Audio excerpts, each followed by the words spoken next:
आउज़ुबिल्लाहि मिनश्शैतानिर्रजीम बिस्मिल्लाहिर्रहमानिर्रहीम। आपका मेज़बान असद सैयद। आज 15 नवंबर है और आज का दिन पाकिस्तान की तारीख़ में एक इंतहाई अहम दिन है। इसीलिए हम आज इस दिन के हवाले से, आज के दिन की अहमियत के हवाले से कोई थोड़ी सी बात करेंगे। तकरीबन 2009 में गिलगित बल्तिस्तान को एक कानून साज असम्बली दी गई, एक उसको बराए नाम स्टेटस दिया गया और वहाँ पे इलेक्शन होना शुरू हुए। उस वक्त वफाक में पीपल पार्टी की हुकूमत थी और उस वक्त के जो वज़ीर आज़म थे वो थे यूसुफ रज़ा गिलानी साहब। उन्होंने ऐलान किया। उसके बाद GB में गिलगित बल्तिस्तान में इलेक्शन हुए तो वहाँ पे पीपल पार्टी जो है वो हुकूमत बनाने में कामयाब हो गई और वो पहली कानून साज़ असम्बली के इंतखाबात थे। और उससे पहले एक कौंसल के ज़रिए पूरे GB को और एक वजारत के ज़रिए पूरे GB को चलाया जाता था। लेकिन 2009 के बाद 2010 में वहाँ पे इंतखाबात हुए। 2009 में बिल पास हुआ, 2010 में इंतखाबात हुए और पीपल पार्टी हुकूमत बनाने में कामयाब हो गई। और वहाँ से उन्होंने मेहदी शाह के नाम से उनके एक कारकुन हैं, उनको उन्होंने पहला वज़ीर आला बना दिया। अच्छा, होना क्या था कि उनके वज़ीर आला बनने के बाद ऊपर नीचे ऐसे वाक़यात हुए, दहशतगर्दी के वाक़यात भी होते रहे। कुछ उनकी जो है वो इंतज़ामी हवाले से वो अच्छी तरह जो है वो 5 साल ना गुजार सके, कुछ करप्शन की उनके ऊपर भी चार्जेस लगे। तो जब 2015 में जब दूसरे इंतखाबात होने जा रहे थे कानून साज़ असम्बली के, तो उस वक्त वफाक में हुकूमत थी नून लीग की और कुछ ताज़ा 5 साल गुजारे थे पीपल पार्टी ने। और पीपल पार्टी वफाक में से भी जो है वो अपनी रुखसत हो चुकी थी और फिर वहाँ पे भी कोई इतनी अच्छी कारकर्दगी नहीं थी, जिसकी बिना पे क्या हुआ कि वहाँ के लोगों ने बिल्कुल क्लीन स्वीप कर दिया। पीपल पार्टी सिर्फ एक सीट लेके अपोजिशन में बैठ गई। वो पीपल पार्टी की जिसने उसे सूबे का बराए नाम जो स्टेटस असम्बली दी, क्योंकि उसके पास एक आइनी सूबे की हैसियत नहीं थी, सिर्फ एक कानून साज असम्बली उन तक जो है वो ट्रांसफ़र हुई थी। एक नाम दिया गया था कि GB कानून साज असम्बली। अच्छा, उसमें हुआ ये कि इस तरह की बुरी शिकस्त के बाद पीपल पार्टी तो वहाँ से आउट हो गई। अब नून लीग वफाक में भी और नून लीग गिलगित बल्तिस्तान में भी 5 साल गिलगित बल्तिस्तान में हुकूमत थी नून लीग की। CM थे वहाँ के हाफिज़ हफ़ीज़ुर रहमान भी कोई ऐसा बड़ा प्रोजेक्ट या कोई बड़ा तरक्याती काम नहीं कर सके। और फिर जो वहाँ के लोगों की डिमांड है कि वहाँ के लोगों को उनकी शनाख्त दी जाए, गिलगित बल्तिस्तान को एज़ पाकिस्तान का 5वां अबूरी आइनी सूबा बनाया जाए और उसके तहत उनको नेशनल असम्बली में भी सीटें दी जाएं और सेनेट में भी सीटें दी जाएं। और वहाँ का एक जिस तरह बाकी सूबों का बजट होता है वहाँ का बजट हो, उनको सुप्रीम कोर्ट तक जो है वो एक्सेस हो, वहाँ पे वो केस अपने सबमिट कर सकें। मतलब उनके पास वही सारे इख्तियारात होने चाहिए जो बलूचिस्तान के पास हैं, जो सिंध के पास हैं, जो KPK के पास हैं और जो पंजाब के पास हैं। और पिछले 5 साल में नून लीग ने भी उसको कोई स्टेटस नहीं दिया और उसको जो है वो अपना सूबा बनाने में नाकाम रही और कोई बड़ा प्रोजेक्ट भी नहीं कर सकी। तो इस बार हुआ ये है कि मरीम नवाज़ शरीफ भी वहाँ तशरीफ़ ले गई। उन्होंने भी JB में जो है वो अपनी इलेक्शन मुहिम चलाई और बिलावल भुट्टो तो तकरीबन 20 से 22 दिन 24 दिन वहाँ पे तशरीफ़ फरमा रहे। उन्होंने ज़बरदस्त किस्म की कैंपेन चलाई, बहुत मेहनत की, गांव-गांव जाके, गली-गली जाके और कस्बा जाके उन्होंने पीपल पार्टी, क्योंकि पीपल पार्टी ने उसे बेशक बराए नाम ही सही गिलगित बल्तिस्तान को एक कानून साज असम्बली दी।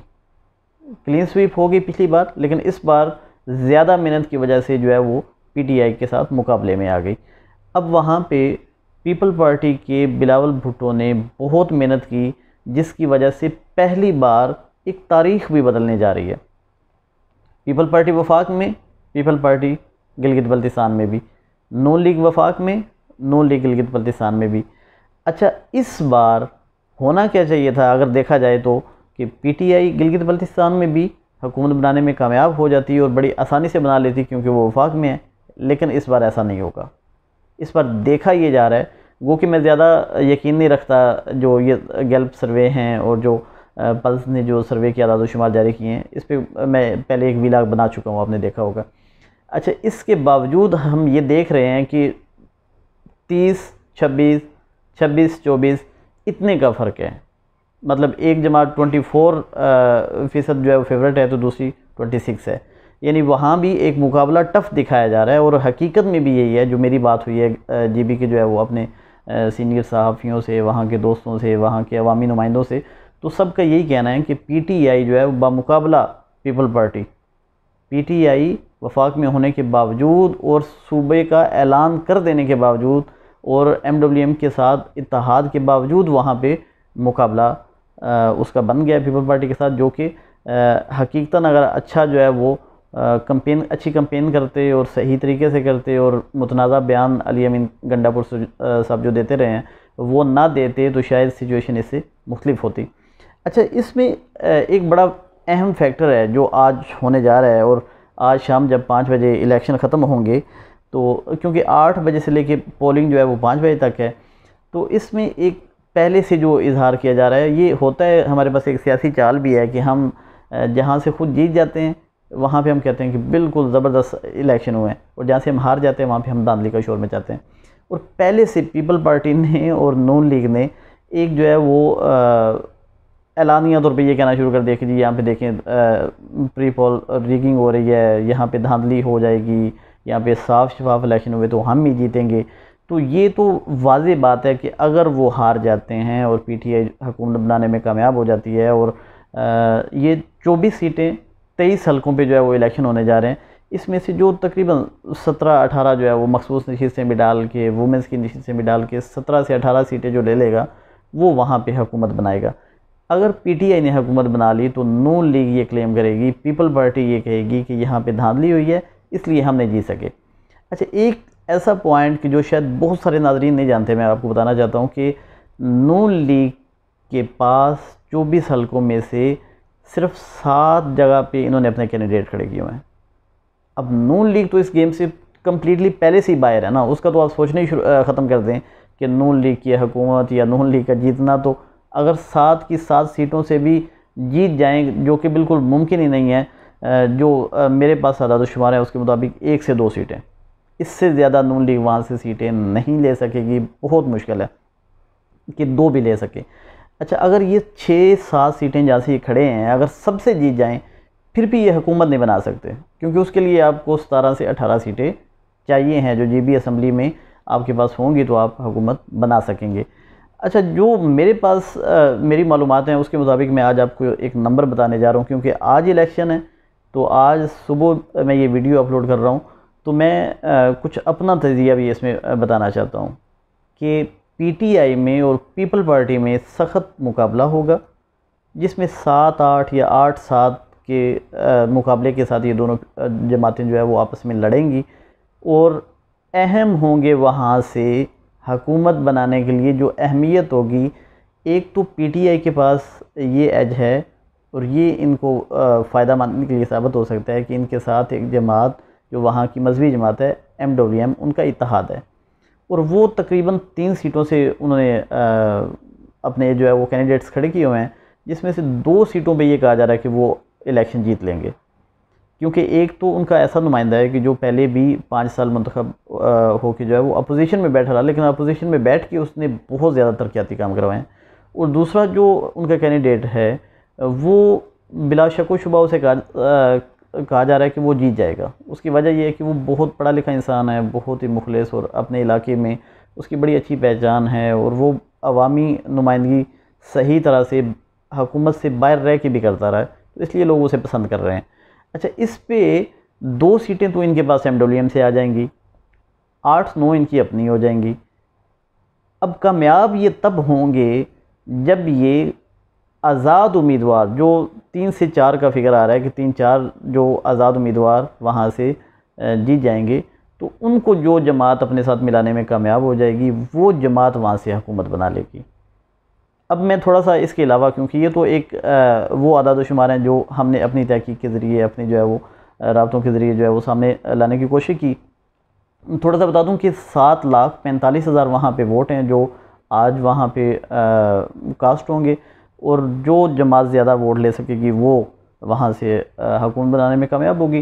टेक्नोक्रेट की वहाँ से 3 सीटें हैं, इसके अलावा 6 सीटें वहाँ से वोमेंस की हैं, और तकरीबन 311 जो पोलिंग स्टेशन है उनको हसास करार दिया गया है और 418 जो पोलिंग स्टेशन है उनको इंतहाई हसास करार दिया गया है। अच्छा, इसमें एक और जो अभी आगे जाके बात आने वाली है और आज शाम तक आप ये ऐलानात सुनेंगे कि देखें जी इस्टेब्लिशमेंट ने ये कर दिया, फ़ौज ने ये कर दिया। तो जब बिलावल ने एक बार कहा कि हमें फ्री एंड फेयर इलेक्शन चाहिए और उसमें हम चाहते हैं कि फ़ौज जो है वो पोलिंग स्टेशनों के अंदर ना हो, तो फ़ौज ने साफ़ तौर पे कहा कि ठीक है, हमें आप पहले भी बुलाते हैं तो हम आते हैं, इस बार आप नहीं बुला रहे तो हम नहीं आएंगे। फ़ौज ने बिल्कुल जो है वो उसमें किसी किस्म की मुदाखलत नहीं की।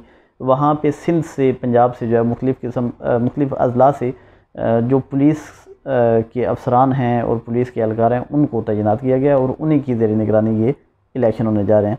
अच्छा, इसमें जो सबसे अहम बात जो मैं आखिर में, इस बिला के आखिर में आपके साथ डिस्कस करने जा रहा हूँ वो ये है कि मेरे लिए कम अज़ कम, क्योंकि मैंने GB का खुद विज़िट भी किया और नोमल, नलतर, खुंजराब बॉर्डर तक मैं ख़ुद उसे जो है वो विज़िट कर चुका हूँ। मैं वहाँ की सिचुएशन को कुछ थोड़ा सा समझता भी हूँ कि वहाँ के इलेक्शन मेरे लिए और आप सब के लिए भी होना चाहिए कि अमेरिकन प्रेसिडेंट के इलेक्शन से भी ज़्यादा अहम है। अब आप पूछेंगे वो क्यों? उसकी वजह ये है कि आपके मुल्क की मैशत की जो ऐसे कह लें कि जिसके ऊपर अब सांस चलेगी, जो आपकी मुल्क की मैशत को आगे बढ़ाएगा जो प्रोजेक्ट, उसका नाम CPEC है। अब इसमें कोई शक ही नहीं रहा। अब हमारे प्राइम मिनिस्टर जो है वो 2 दिन पहले वो भी कह चुके हैं कि अब हमारा मुस्तकबिल जो है वो चाइना के साथ जुड़ गया है और उसके साथ ही हमारा मुस्तकबिल है। अब ये हकीकत है, इससे हम इनकार नहीं कर सकते। CPEC दाखिल कहाँ से हो रहा है? एक ही आपके पास रोड है और जो खुंजराब बॉर्डर से दाखिल होती है और पूरे पाकिस्तान के साथ कनेक्ट होती है, वो खुंजराब बॉर्डर गिलगित बल्तिस्तान में है। अब गिलगित बल्तिस्तान के अंदर से वो रोड गुजर रही है। तो ये एक चाइना का भी बड़े अरसे से मुतालबा था कि आप GB को जो है वो सूबे की हैसियत दें, क्योंकि मुतनाज़ा इलाका अगर रहेगा तो इतना बड़ा प्रोजेक्ट जो है वो जिसमें बिलियन ट्रिलियन जो है वो हम यहाँ पे खर्च कर रहे हैं, तो वो शकूक व शुबात का शिकार हो जाएगा और उस पर जो है वो आलमी ताकतों की नज़रें भी हैं और स्पेशली इंडिया इसके हवाले से जो है बड़ा चीख चिल्ला रहा है और इंडिया इस इलेक्शन की भरपूर जो है वो कवरेज भी कर रहा है और उसकी बड़ी इस पर कड़ी नज़र भी है और वहाँ पे कुछ हसास मकामात जो है वो उन पे वो कुछ गलत हरकत भी करने का ख्वाहिशमंद है, जो कि इंशाल्लाह कामयाब नहीं होंगी और आज खैरियत से इलेक्शन जो है वो अपनी तकमील को पहुँचेंगे। इन तमाम चीज़ों की अहमियत को समझें, क्योंकि अगर गिलगित बल्तिस्तान जो है वो उसमें हुकूमत सही तरीके से, अच्छी तरीके से फेयर एंड फ्री इलेक्शन के ज़रिए बन जाती है, कल को वो सूबा बन जाता है और हमारे लिए वो इतना ही अहम होगा जितना CPEC अहम है। मैं दुआगो हूँ कि अल्लाह ताला हमारे मुल्क पाकिस्तान में हमेशा से अमन रखे और हमारे पाकिस्तान, हमारे अज़ीज़ वतन को तरक्की के साथ आगे बढ़ता हुआ हमें नसीब फरमाए। दुआगो हूँ कि हम सब अपने पाकिस्तान के लिए जितना बेहतर कर सकते हैं वो करते रहें। पाकिस्तान ज़िंदाबाद। और जिन अफराद ने अभी तक मेरा YouTube चैनल सब्सक्राइब नहीं किया, अगर वो चाहें तो असद सैयद लाइव मेरा ऑफिशियल YouTube चैनल है, इसको सब्सक्राइब कर लें और बेल आइकन को प्रेस कर लें। शुक्रिया।